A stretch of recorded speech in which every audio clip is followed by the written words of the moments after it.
آئیے میٹھے میٹھے اسلامی بھائیوں، آج میں آپ کے لیے لایا ہوں زبردست وظیفہ، عید کے دن کا وظیفہ۔ ہاں میٹھے میٹھے اسلامی بھائیوں، یاد رکھیے، خوشی ہو یا غم، کبھی بھی ہمیں اپنے فوت شدگان کو، اپنے والدین، ابا و اجداد، رشتہ دار، دوست احباب، عزیز بہن بھائیوں میں سے، اولاد میں سے اپنے فوت شدگان کو کبھی نہیں بھولنا چاہیے۔ نہ جانے ان کے ہم پر کتنے احسانات ہوتے ہیں۔ والدین زندگی بھر تن من دھن لٹا کر اپنے اولاد کی پرورش کرتے ہیں، اولاد کو پالتے ہیں، ان کے ہر دکھ سکھ میں وہ شامل ہوتے ہیں۔ میٹھے اسلامی بھائیوں، ہمیں انہیں کبھی بھی نہیں بھولنا چاہیے۔ آئیے عید کی خوشی میں بھی انہیں یاد کرنے کا وظیفہ۔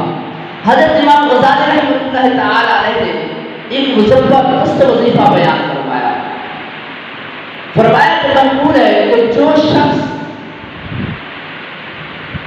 عید کے دن 300 مرتبہ سبحان اللہ و بحمدہ، سبحان اللہ و بحمدہ، سبحان اللہ و بحمدہ پڑھ کر اپنے فوت شدگان کو، اپنے عزیزوں کو نثار ثواب کرے، ان کے لیے دعا کرتے، فرمایا اللہ کریم ہر ایک کی قبر پر 1000 انوار و تجلیات کی بارش نازل فرمائے گا۔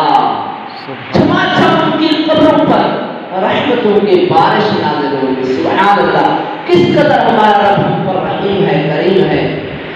رحمت دا دریا الہی ہر دم وگدا تیرا، جے ایک قطرہ بخشے مینوں غم بڑھ جائے میرا۔ میٹھے میٹھے اسلامی بھائیوں، پھر فرمایا کہ جب یہ پڑھنے والا خود فوت ہوگا، جب یہ خود قبر میں اترے گا، فرمایا کہ اللہ کریم وہی 1000 انوار و تجلیات کی بارش اس پڑھنے والے کی قبر پر بھی نازل فرمائے گا۔ میٹھے میٹھے اسلامی بھائیوں، میں بھی کوشش کروں، آپ بھی کوشش کریں کہ اس وظیفے پر ضرور عمل کریں۔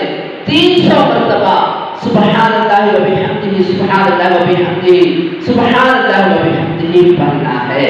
یہ خود بھی پڑھیں، اپنے فیملی کو بٹھا کر گھر میں اجتماعی طور پر پڑھائیں، انشاءاللہ اس کی خوب برکتیں نصیب ہوں گی، گھر کی بھی برکت ہو جائے گی، ابا و اجداد کو بھی نثار ثواب کے یاد کیا جائے گا۔ ایک تو یہ ہو گیا۔ مجھے اسلامی بھائیوں، اللہ کرے مجھے آپ کو عمل کرنے کی سعادت و توفیق عطا فرمائے۔